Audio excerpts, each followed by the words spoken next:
This is the Coronavirus Morning Report for Thursday, April 23rd, 2020. I'm Jackson Bird. We've focused a lot on ventilators on this podcast because they seem to be the prime medical intervention we have at the moment, but more troubling data has come out about how effective ventilators are to affect COVID outcomes at all. A new blood-clotting complication is worrying. Another look at New Zealand, where they're so successful against the disease, their goal is now to eradicate it. And a snapshot at the realities of testing through the lens of one small Texas town. The numbers are all over the place this morning. Iran reported the lowest number of daily new infections in a month, and new infections in Russia fell for the second day in a row, though there are some who question the veracity of official numbers from those states. Meanwhile, the number of cases and deaths in Germany and Spain jumped overnight. Cases in Germany increased by 2,352 to a total of 148,046, and deaths increased by 215 to 5,094. Spain saw an increase of diagnosed cases from 208,389 to 213,024, while the number of deaths there was up by 440 from the day earlier. All that said, across the board in more places we continue to see numbers plateauing. Up by a little some days, down by a little some days, but there's no consistency in either direction. I.e., no run of down days in a row, suggesting the curve has been broken, and no run of up days in a row, suggesting new sustained outbreaks. New data from New York's largest hospital system shows that 88% of coronavirus patients who were placed on ventilators did not survive.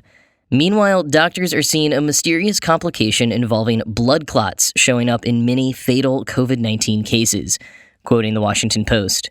A paper published in the journal JAMA about New York State's largest health system suggests a reality that, like so much else about the novel coronavirus, confounds our early expectations. Researchers found that 20% of all those hospitalized died, a finding that's similar to the percentage who perish in normal times among those who are admitted for respiratory distress. But the numbers diverge more for the critically ill put on ventilators. 88% of the 320 COVID-19 patients on ventilators who were tracked in the study died. That compares with the roughly 80% of patients who died on ventilators before the pandemic, according to previous studies, and with the roughly 50% death rate some critical care doctors had optimistically hoped when the first cases were diagnosed, end quote. In other words, based on that data, being put on a ventilator essentially saves no lives beyond what would have been expected, suggesting that ventilators are ineffective in reversing COVID-19 outcomes. Quoting again, the paper also found that of those who died, 57% had hypertension, 41% were obese, and 34% had diabetes, which is consistent with risk factors listed by the Centers for Disease Control and Prevention. Noticeably absent from the top of the list was asthma. As doctors and researchers have learned more about COVID-19, the less it seems that asthma plays a dominant role in outcomes. One other surprising finding from the study was that 70% of the patients sick enough to be admitted to the hospital did not have a fever. Fever is currently listed as the top symptom of COVID-19 by the CDC, and for weeks, many testing centers for the virus turned away patients if they did not have one.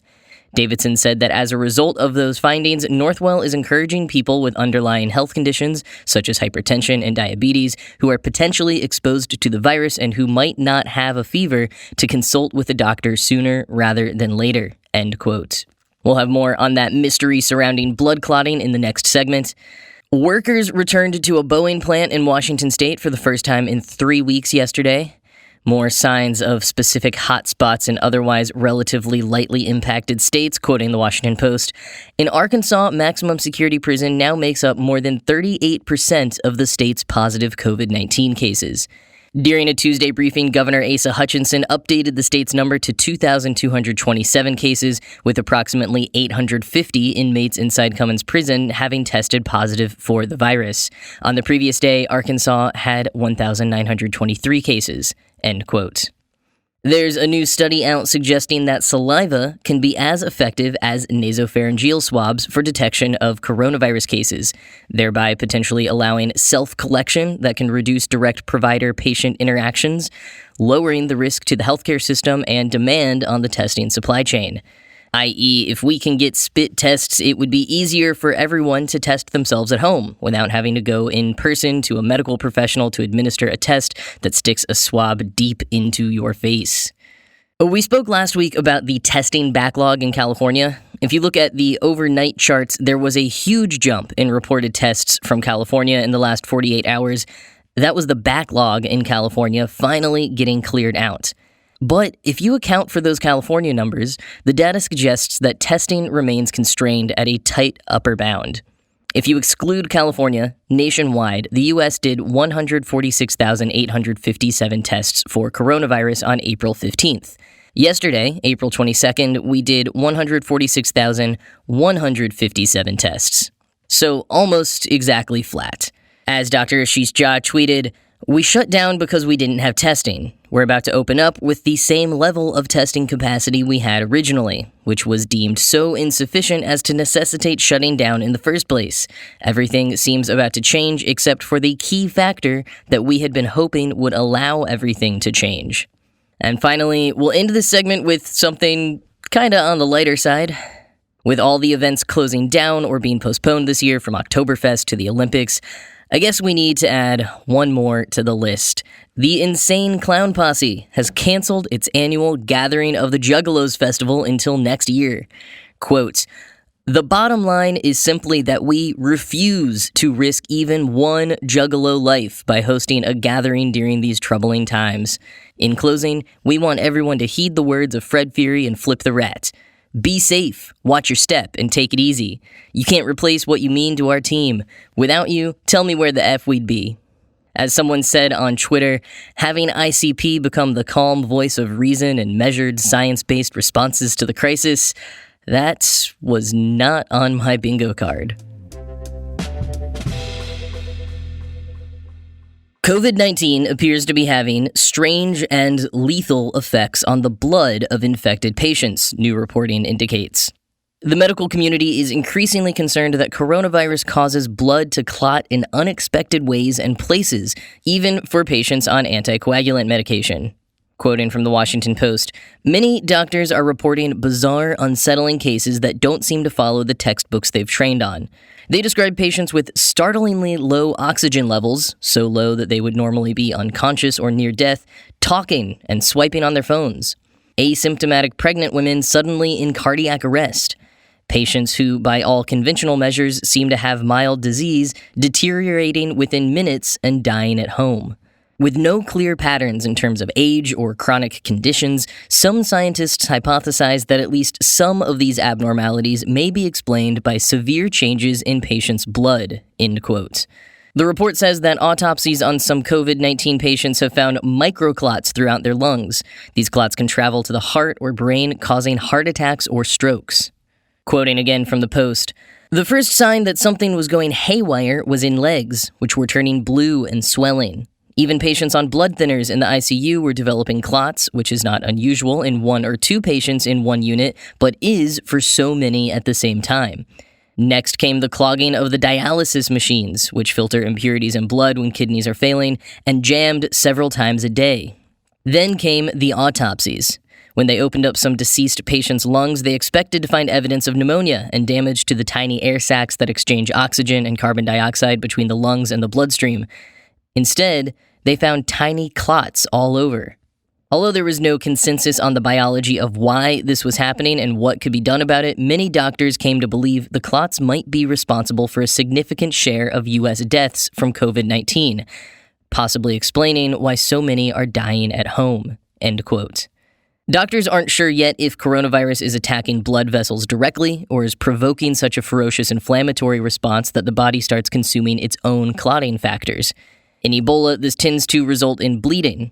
In coronavirus, it might be the cause of clotting.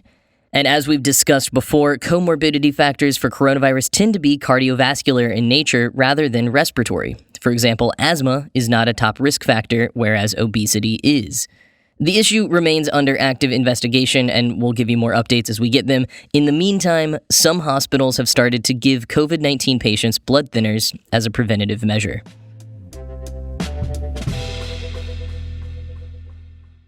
Good news today from New Zealand. The island nation's plan to eradicate rather than merely suppress COVID-19 appears to be working.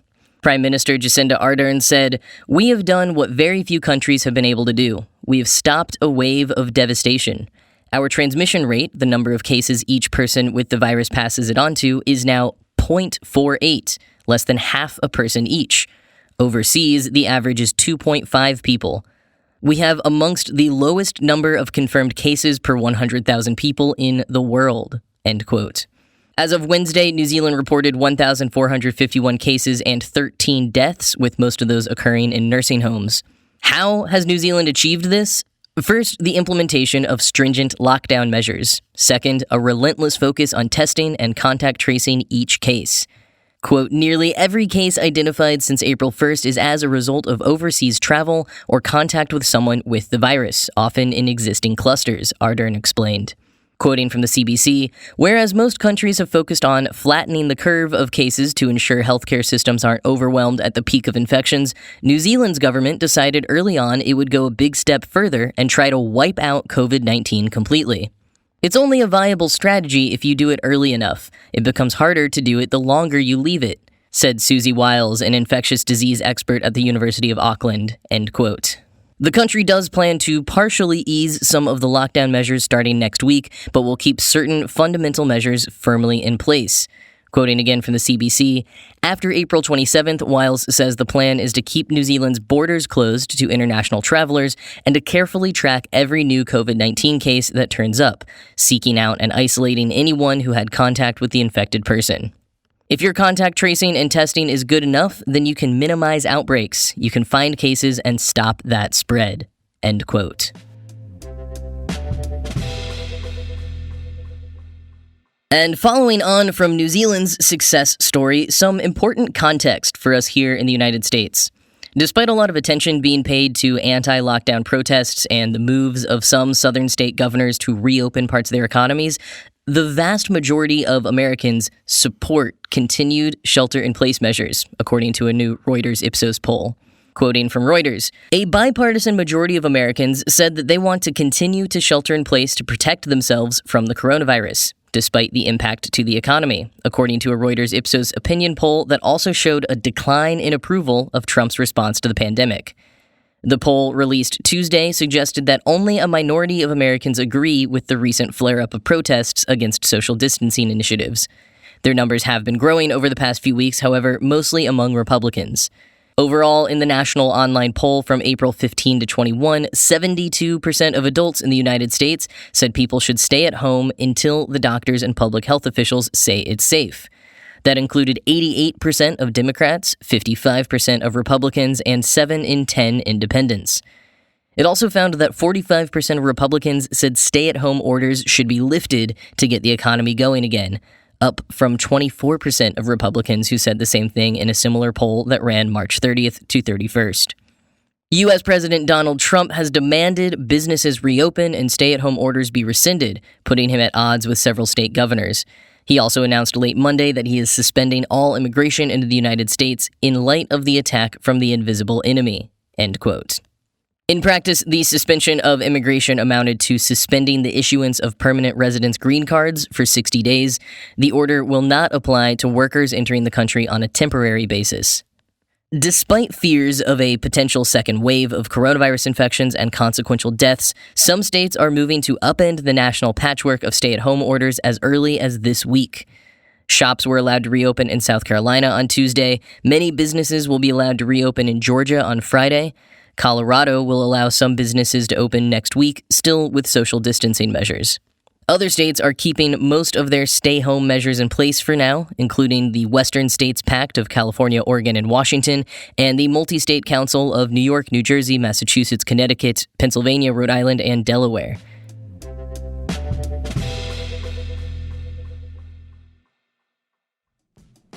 If we all are really going back to work soon, it can't hurt to have tools in place to help keep you safe, and that's where Clean Key by KeySmart comes in. Clean Key is a tool that you can use to open doors, pull levers, press buttons, even write on touch screens, so you can avoid touching germ-infested surfaces. With the Clean Key, you never have to physically touch those germy surfaces with your hands. The Clean Key will touch them for you. That's the brilliance of the Clean Key. And since it's made from copper alloy 260, which is naturally antimicrobial, it kills 99.99% of bacteria in up to 4 hours. So Clean Key will both help you avoid those germy surfaces, and it will also kill the bacteria that happens to make it onto the Clean Key. Pretty smart, right? I guess that's why they call the company that made the Clean Key KeySmart. Clean Keys are selling extremely quickly right now. That's why they're already back-ordered for a few weeks. So if you want a Clean Key before the back order stretches to a few months, go to getkeysmart.com/cleankey. Right now, that's getkeysmart.com/cleankey to reserve yours now. Is there something maybe interfering with your happiness at the moment, preventing you from achieving your life goals? Goodness knows there are a lot of life goals on hold at the moment, and goodness knows that being in therapy myself has helped me work through a lot of frustration these last few weeks. That's why I want to talk to you about BetterHelp. BetterHelp is not a crisis line. It's not self-help. It is professional counseling done securely online.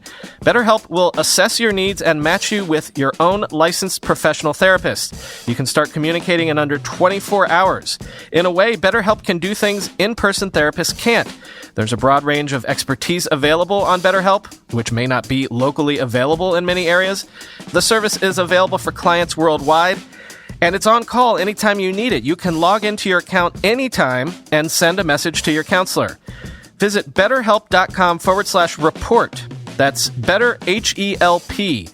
And join the over 800,000 people taking charge of their mental health with the help of an experienced professional. Special offer for Coronavirus Morning Report listeners. Get 10% off your first month at betterhelp.com/report. And on those fears of a second wave, CDC Director Robert Redfield has warned of a potential second wave of coronavirus infections later this year. In an interview with the Washington Post, Redfield said, "There's a possibility that the assault of the virus on our nation next winter will actually be even more difficult than the one we just went through. And when I've said this to others, they kind of put their head back. They don't understand what I mean. We're going to have the flu epidemic and the coronavirus epidemic at the same time." Quoting more from the Washington Post, in a wide-ranging interview, Redfield said federal and state officials need to use the coming months to prepare for what lies ahead. As stay-at-home orders are lifted, officials need to stress the continued importance on social distancing, he said. They also need to massively scale up their ability to identify the infected through testing and find everyone they interact with through contact tracing. Doing so prevents new cases from becoming larger outbreaks. Redfield said that he, along with other members of the White House Coronavirus Task Force, have emphasized the importance of social distancing, quote, and the enormous impact that it's had on the outbreak in our nation, end quote. The CDC plans to reassign 500 staff across the states to work on COVID-19 response and plans to hire another 650 people to augment contact tracing at the state level. Redfield told the Post that he knows a much larger workforce will be needed to get the contact tracing up to meaningful scale, and said the CDC is looking at a plan to build an alternative workforce, pulling together Census Bureau workers and volunteers from the Peace Corps and AmeriCorps to get the job done. As we've covered previously on this podcast, former CDC Director Tom Frieden estimates that approximately 300,000 contact tracers would be needed to allow the U.S. to resume some sort of normalcy. Redfield is most concerned about a second wave of COVID-19 hitting at the same time as the usual flu season. Quoting again from the Post, "In the summer months, U.S. health officials need to persuade Americans to think ahead to the fall and the importance of getting flu shots. That way, public health officials can minimize the number of people hospitalized from flu. Getting a flu vaccination," Redfield said, quote, "may allow there to be a hospital bed available for your mother or grandmother that may get coronavirus." Luckily, the arrival of the novel coronavirus in the United States came as the regular flu season was waning, he said. By itself, a severe influenza season can strain hospitals and clinics. If the first wave of the coronavirus outbreak and flu season had peaked at the same time, he said, it could have been really, really, really, really difficult in terms of health capacity, end quote. As we've mentioned previously, with testing not being implemented sufficiently across the board in the US, the confirmed case numbers we see aren't necessarily reflective of actual case numbers. A small county being touted as the sickest in Texas is a great example of that, and also an interesting case study about how the coronavirus is and might in the future play out in rural areas. While most Texas counties, including urban areas like Dallas and Austin, have less than one case per 1,000 people, Donnelly County, a North Texas rural farming and ranching community 60 miles from the nearest hospital, was at nearly 7 cases per 1,000 over the weekend. Some Donnelly County officials, however, say this is less because the rural community was somehow the site of an unusually high community spread, and rather because they've been testing residents at far higher rates than the rest of Texas. Over 2% of Donnelly County residents have been tested compared to just 0.6% of Texans overall. Donnelly County's only local doctor, who also serves as county judge, John Howard, said, quote, "If I'm doing 4 times as many tests as they are for the state as a whole, I'm going to get more positives. If I hadn't done any tests, I wouldn't have any positives. But as the only medical provider in the county, I decided early on that I wanted to know who has it," end quote. Even while trying to get ahead of the game, Howard faced an uphill battle. LabCorp initially only sent him 5 test kits, and the promised 5-day turnaround on results took an average of 10 days, so he switched to another lab, Ipsum Diagnostics. Once he started receiving rapid results from Ipsum, the data made it look like the cases were spreading like wildfire throughout Donnelly. Quoting the Texas Tribune, "By April 8th, there were 13 cases in the county. 2 days later, there were 21, and the county's current total is 23, end quote. And that's for a population of just over 3,000. Meanwhile, none of the surrounding counties have reported any cases. This could be due to the inherent social distancing extant in rural farming communities, or the fact that the other counties don't have a major highway running through them like Donnelly does, and which some of the residents have speculated was the source of coronavirus hitting Donnelly, thanks to spring breakers stopping at their gas stations and emptying the shelves of their only grocery store. Though, as John Henderson, the president of the Texas Organization of Rural and Community Hospitals, points out, in some of those rural counties, quote, "there's no confirmed cases because there's no testing." Ray Powell, the county judge in neighboring Hall County, agrees, quote, "If we have anyone in Hall County with that virus, we don't know it," end quote. The hospital in Hall County went bankrupt in 2002, and its only health clinic closed 2 years ago. For some types of treatment, Hall County residents have to drive as far as 90 miles away. For Howard's part, in Donnelly County, he says he's testing less to know how to treat patients as the county's sole doctor and more to gain epidemiological data to guide public health decisions in his capacity as county judge. And other officials believe seeing the high case count has helped persuade locals to follow stay-at-home orders. While several of Donnelly County's patients had to be hospitalized and 2 even put on ventilators, most of them have recovered as of last week. Quoting the Texas Tribune, Howard predicts that when the outbreak subsides and antibody tests reveal who had the virus, Donnelly County won't look like much of an outlier anymore. Some small cities and counties are not testing anybody. Mayor of Donnelly County seat Clarendon, Sandy Skelton, said, "Maybe they don't want to know, but we want to know in Clarendon," end quote. That is all for you today. As always, this show was produced by Ride Home Media. Talk to you tomorrow. Be well.